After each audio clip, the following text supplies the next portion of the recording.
Fiddle pickup, which you've seen a Fiddle come in here a few times, but he's really been matched up with the Corky. Yeah, we actually saw TG play a little bit of a chaotic Fiddlesticks. He had a few flash autos that may or may not have resulted in kills. I like the Fiddle pickup for Mata, though, especially against Devane right now. Yep.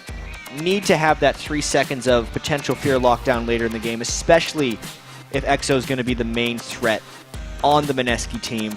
So, obviously, Ozone making substantial changes coming into this game. The Ezreal pick in particular is very new for Imp. He has basically been a Vayne and Caitlyn player. And the Ezreal, since it's not an auto-attack reliant AD carry, is a bit of a switch-up for him. It looks like they want this rise away from Dade, playing that twice in a row, and it faltered for him. So maybe they're saying that Yume saw that. He knows that the skill is there for him, and he can outplay Dade on this one. His Zed is gone. That champion pool is something that the analyst desk was talking about for Dade. Yeah, and this is where he was going to swoop in and pick the Ahri against him, but they banned it themselves, so they're not able to. Well played there. Yeah, this means Dade has to challenge his champion pool. Jace used to be one of his big picks. That's a lot of AD on one team. Absolutely right there. That's a heavy AD-focused team. They have a bit magic damage coming out from Dandy's jungle Elise, but once again, this is not showing really huge adaptation from Dade. This is just defaulting back to things that used to be good for him. Against Ryze, he should be able to bully him fairly heavily early in that mid lane, and it's meaning Dade is just trying to adapt now. Well, we'll have to see. Dandy could be giving him quite a bit of help here. We know those two are always to work together in that pair. His teamwork is OP, but it is going to be somewhat of that Bash Brothers team of the objective control. Renasus and Nectin coming out from Mineski, so they have a bit of their eggs put in the basket of being able to win middle phase of the game, and then they have that Vayne for the late. Yeah, so Mineski's team overall is just all about sustained damage. Right. Renekton, Nasus, Ryze, Vayne, all those guys, if they get spiked out in a fight or if they get overpoked, it's not a good thing. So Ozone, if they can keep a gold lead, should be completely fine in this game. All right, while the teams are spawning into the Rift, let's see who you picked to win this match. According to LOLesports.com, 86% of you think that Samsung Galaxy Ozone will protect their Nexus and come away with the win. And that's also what our casters picked as well. Yeah, this is not a game that many people will argue with on the predictions for. Even though Ozone was 1-1 yesterday and technically Mineski was only 0-2, the way in which the games were played and the expectations coming into this tournament and the World Championship, obviously, just it makes it a bit of a landslide as far as the voting is concerned. And actually, you could see there on the camera, that was Mata sitting in the chair, and his jacket was shaking. They're just kind of tapping the leg. Everybody's nerves are kind of at that perfect point right now where they just want to get into the game and get everything ready. And that's exactly where we are at here at the studios. We are going to be live from Los Angeles, and we are on to the Rift. Rivington and Jat to bring you Mineski versus Samsung Galaxy Ozone, our first game here out of Group B on Day 2 of Worlds. All right, then. So let's actually talk about this Ozone composition a little bit more. They definitely have huge amounts of poke potential and push potential. The mid lane Jace, back when it was strong, was all about the Tear of the Goddess rush to as quickly as he could get his Muramana. It was just a moment in the game where he became immensely strong and a team would group and just try and push down turrets. Dade's going to be trying to do the same thing in this game as they're actually able to pick off that ward very early on. That's actually a ward kill that merits a bit of cheering because it's difficult to get everyone in that spot at that moment in the game. But to talk about Dade a little bit more, it's really... He couldn't That's get one hell of an Explorer award. Yeah, Dade needs to be able to get going early in this game, and I'm expecting some early grouping from Ozone.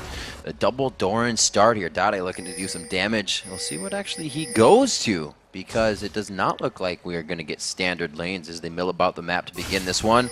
A good line of scrimmage set up by both teams, though. Neither really want to partake in any engagements here. Yeah, not really deep wards either from the teams. They're not looking to invade each other. It is a Thresh, Shen, and Fiddlesticks, plus even a Ryze. Like, there's a lot of things that if a team were to invade straight into, it would potentially result in death. Not be good. No, that would be a bad thing. And I do like that Ozone is playing this conservatively because they have done their scouting report here and they know that they can just outplay Mineski assuming nothing goes terribly wrong. They play the 1-2-1 possibly is what we're going to see. Looks like that it will be Imp and Mata taking that mid lane. Yume, not the worst in the short lane, but he is going to have a little bit more trouble now. So here's actually, Dade in the top lane against Snoy.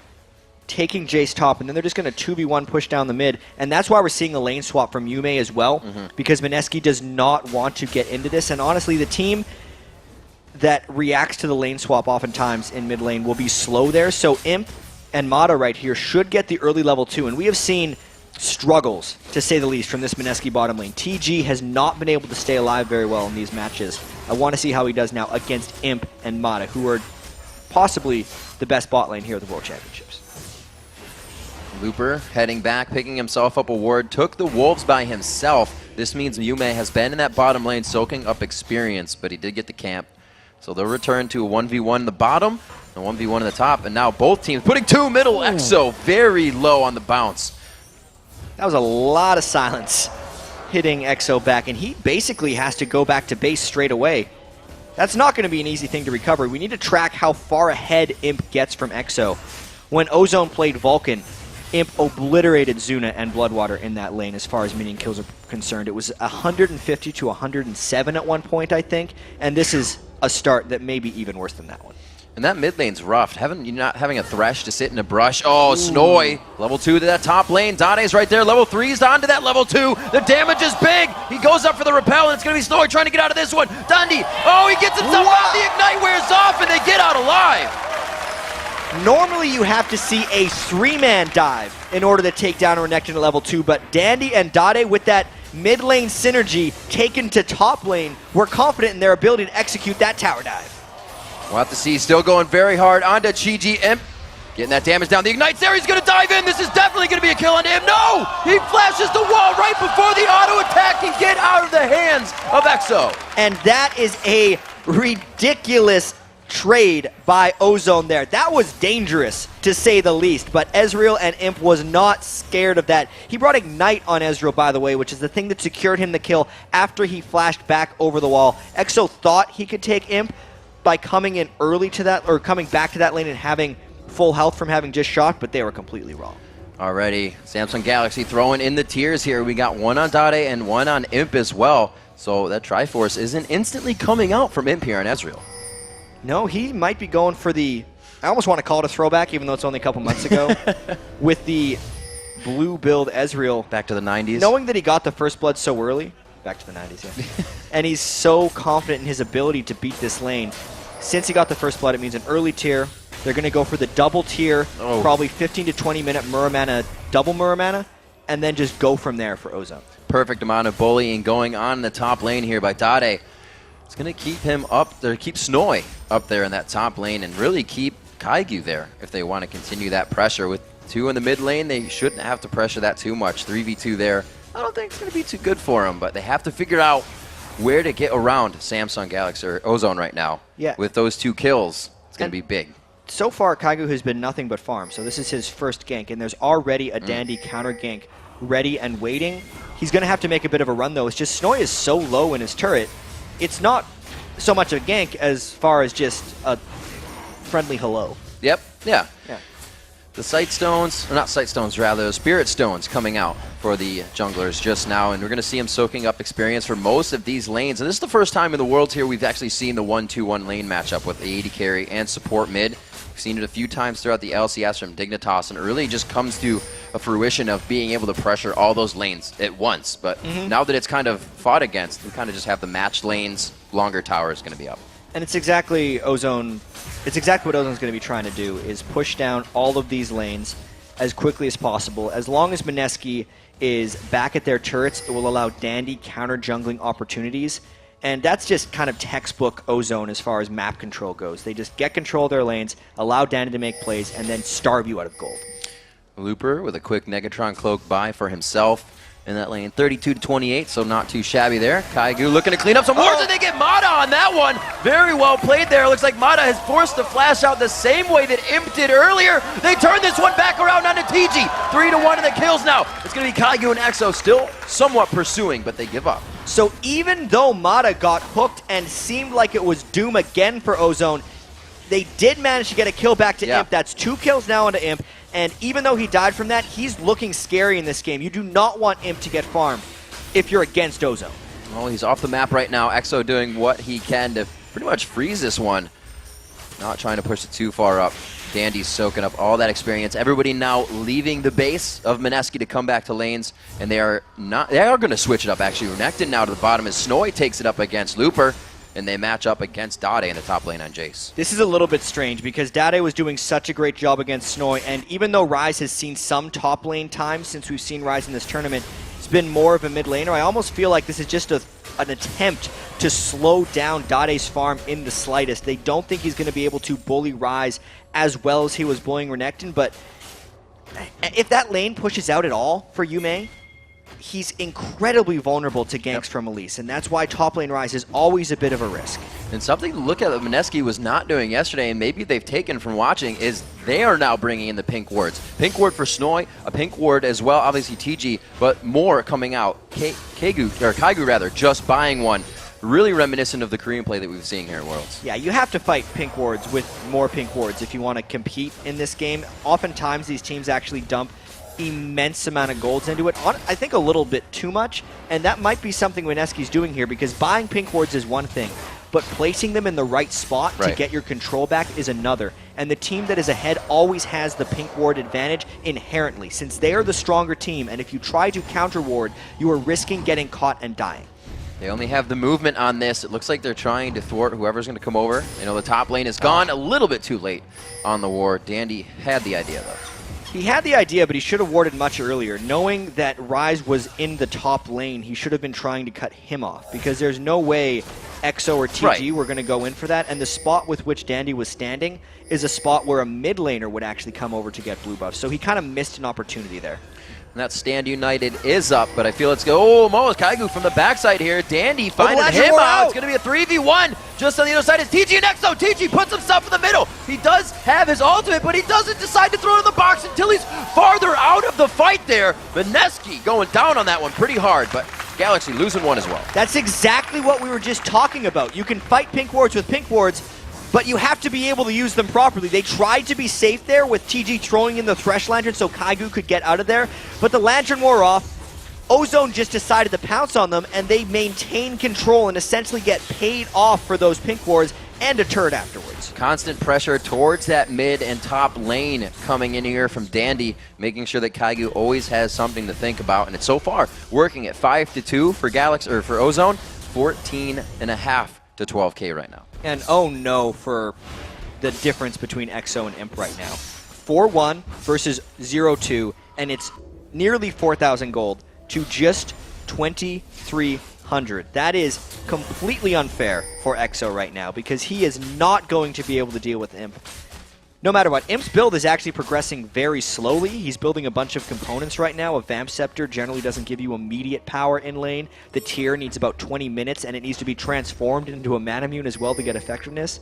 But Imp is just so confident in himself and his team that he doesn't care that his build is progressing slowly, because he knows the moment in time that he is going to hit those items and complete them, and he's just getting them all. And it's almost scary to be a Vayne that's behind, because people almost know that third bolt is what they're looking for. You have so much more time to fight a Vayne that's low HP, knowing that third bolt's the damage. Hit me with everything before that. And Imp, more than happy to take the fight, but putting himself in the bottom lane now. They're going to let him farm away. And Imp knows a thing or two about Vayne, so he should be able to handle EXO. Imp is definitely the most famous Vayne in all of Korean League of Legends here. I don't know about the world. We'll have to have an argument about that, see what Doublelift had to think about it. Exactly, Doublelift.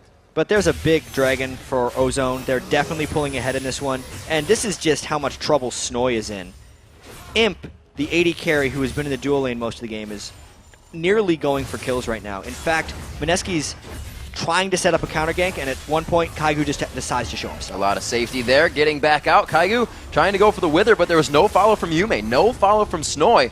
Why? Because Dandy is on the backside. The movement from Dade, they are all rotating to correct any situation Mineski is trying to put forth. Yeah, this is going very badly for Mineski. Even though they've gotten 2 kills, this is not that much different from the other 2 losses. They're trying to make a few plays right now with 4 people down at the bottom side of the map, but they're just losing farm opportunity right now, and even getting pushed back by just a Fiddlesticks and an Ezreal.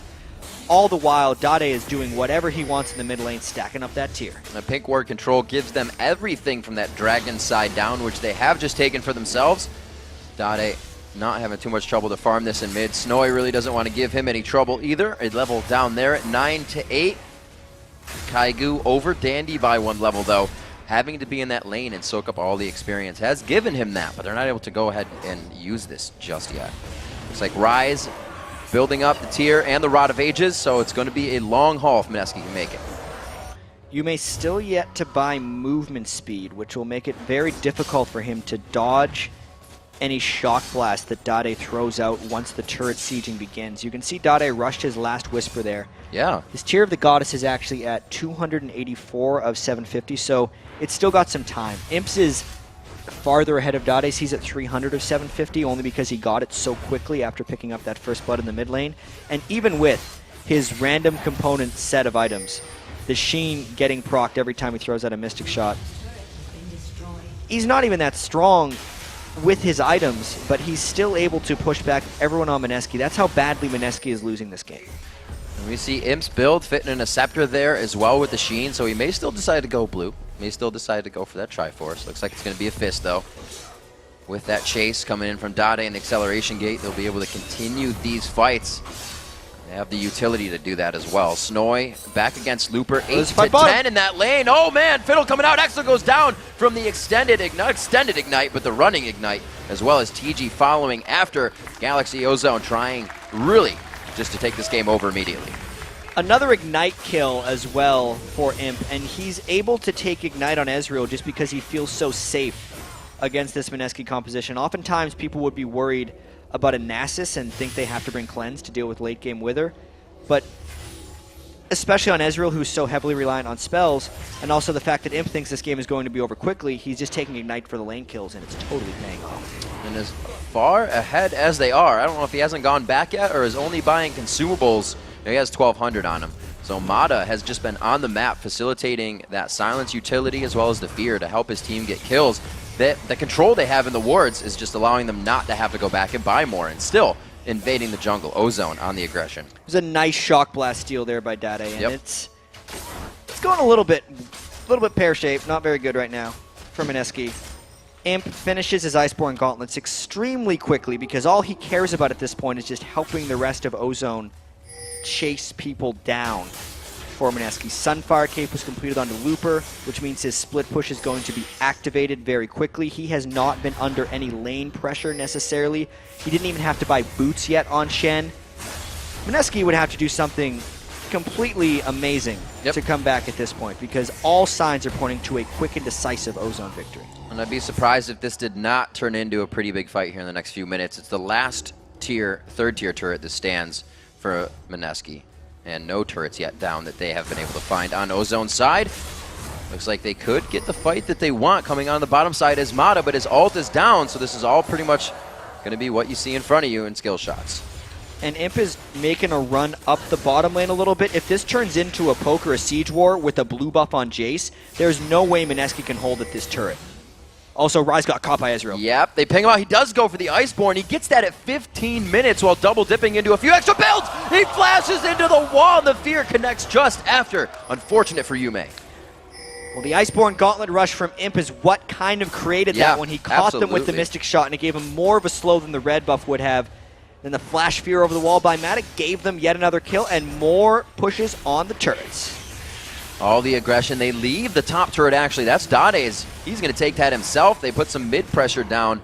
Nasus is going to be able to Spirit Fire that. For now, Mineski has a bit of wave clear, but they don't have enough people behind that just Spirit Fire to stop this. You can see every time they get just one wave, it's a quarter of the turret's health. Yeah, and if we look at Mineski's team composition overall, it's not bad. They've just lost the laning phase so badly. They picked a team comp that needs to be engaged in long, extended team fights, and Ozone is just not granting that to them. They're kind of doing a hit and run with the Ezreal from Imp. Iceborne Gauntlet stops the persistent team fight if Mineski would even want to try it, and it's really just leaving Mineski no opportunities. Going in out of Exo, the Repel goes up, and this is the aggression that they are so sure of. Dandy pretty much telling the team, we're not fully fighting. I'm going in to be aggressive. But here comes the stand united. Dandy very low on mana. He's going to be staying on the outside. Mata goes in for the ultimate. He is focused down very fast. They're looking at Yume now. Eyes onto him. He takes the lantern home. The safety is there, and the Ignite will not take him out. Oh, the shock blast just on the tail side there. Looks like they will finish off Snoy.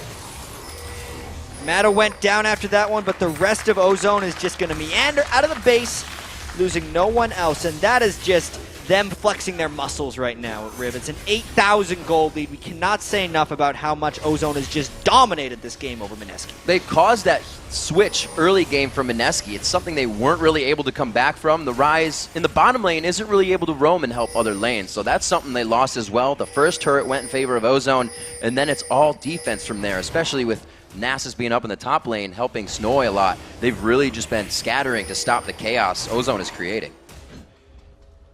Yeah, this seems like it's just going to be a mop-up for Ozone for the rest of this one. Oracle's Elixir got picked up on a Dandy. Yes, there's a dragon that Kaigu is looking to go and take, but it's a bad idea.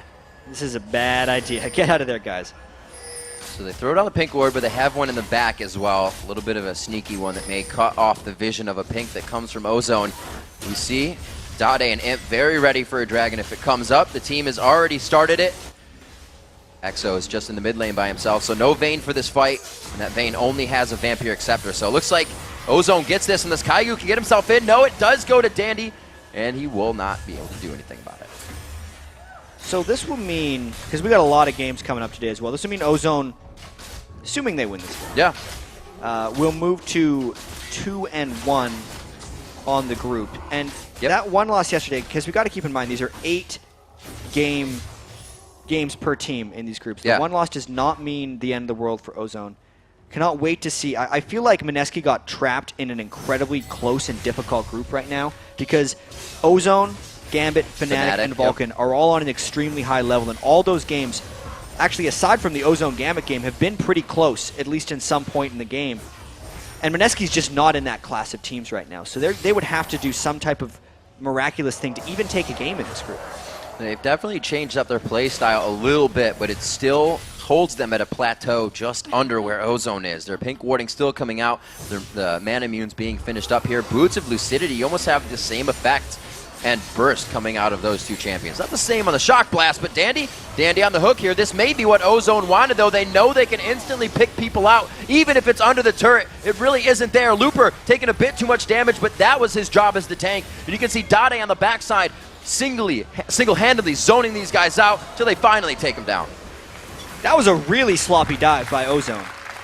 They got caught within the turret. This is a team that's 10,000 gold up against Mineski, who was holding an extremely dangerous turret that should have been able to get turned around. But Ozone did not get a clean dive. They're going in for round 2, though. And that's not the amount of damage you can take if somebody is diving your turret. They do go 1 for 1 again, but that's going to be a 3-kill shutdown going to Yume. Yeah, this is not the most impressive closing of the game here by Ozone because they were able to jump out to such a huge lead. They still don't have their Manamunes transformed into Muramanas yet, but giving up that many kills in a turret dive right now isn't the type of play that's going to get them out of this group. We'll see if they're getting a little lax with the lead that they have. It's not something that we usually see from Korean teams. They're still pink warding. Looks like Spirit Vision's almost coming up onto Looper. He'll be able to get that ultimate out more with the Sunfire Cape push, as you were talking about previously. And that's actually, that fight did set Ozone back, but they're not going for something right now. They want to get their lanes pushed and then get back to where they were and hopefully not make that mistake again in their mind. And I mean, we do have to keep in mind that Mineski has a team composition built around extended fights. The long duration of the Nasus and Renekton ultimates will do a lot of work in long fights. Rise, of course, is not a burst damage caster, but instead needs to rotate his spells multiple times in a team fight to be effective. That's kind of what Ozone let Mineski do in that one, with the slow nature with which they turret dove. The fight was very long, and Ozone needs to do more to just poke them down because they can do it very easily. Jace plus Ezreal plus even an Elise Cocoon. You land one of those things, and you're going to take someone to half health or even worse, and then they can just kind of wear them out. It's not like Mineski has any type of sustain at these turrets. And here we go. It's kind of round 2 at a different turret. Let's see if Ozone does a little bit more poking and a less sloppy turret dive. Kaigu standing in front a bit with Snoy there as the Bash brothers. Kaigu picking up the Locket of the Iron Solari for a bit of that extended fight you're talking about, looking to mitigate a bit of that damage for his team as they're all quite behind. So the burden he is taking on his shoulders. We see Merc Treads coming out on Yume so he can keep himself. Nothing coming from that death sentence, but that now lowers how much scare is put out here by Mineski. See, there they've taken Exo to below half health, and it just means Mineski has to back off the turret. This is what they need to be doing. Continuously pushing another wave there. Mid lane past River. Their bottom lane won't be anything they're looking at right now, so it's either going to be this rotation to mid or the fight they grab here just by constantly pressuring these turrets. And something that we actually don't get to mention that frequently is how well Fiddlesticks works in poke compositions, because against good teams that can control wards, it's almost impossible to get strong Fiddlesticks ultimates off. But if you're a poke comp, the counter to a poke comp is to go in and fight them, and that's meaning you're jumping into a Fiddlesticks Crowstorm, which is why Mata was really smart to pick Fiddlesticks in this team comp. A 5-man group defense cannot stop the damage from going on the turret. They throw down the Locket of the Iron Solari, and it looks like they get the Flash Flay. Fiddlesticks going to walk out of this one, silencing everybody down the line. Mata going down there, and it looks like they may try to turn on this one. Looper goes for the flash. He gets locked up there. TG going to be going down onto this one. They keep trading kills back and forth. So far, Mineski on top. Yume very low. Can he make it back into the fight to help his team? It's going to be the shots onto Imp. Looper coming in with the ultimate. Tries to get Exo so the damage can't be done. Kiting very well. Blade of the Root King keeping Exo alive in the fight.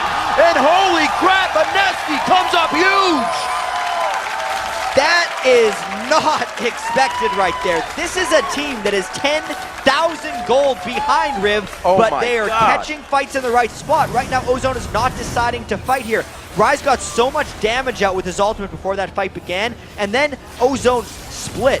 TG made a great play there with the play onto Mata, catching them out. And look, Imp is over the side of a wall. He's not team fighting. Dade was nearly dead before this fight happened, and Ozone should honestly just disengage. They should have used their acceleration gate and ran away, because in extended fights, apparently even with 10 to 12,000 gold disadvantages, Mineski can come out on top because Ozone is not using their composition to its strengths, and in team fights, Mineski is.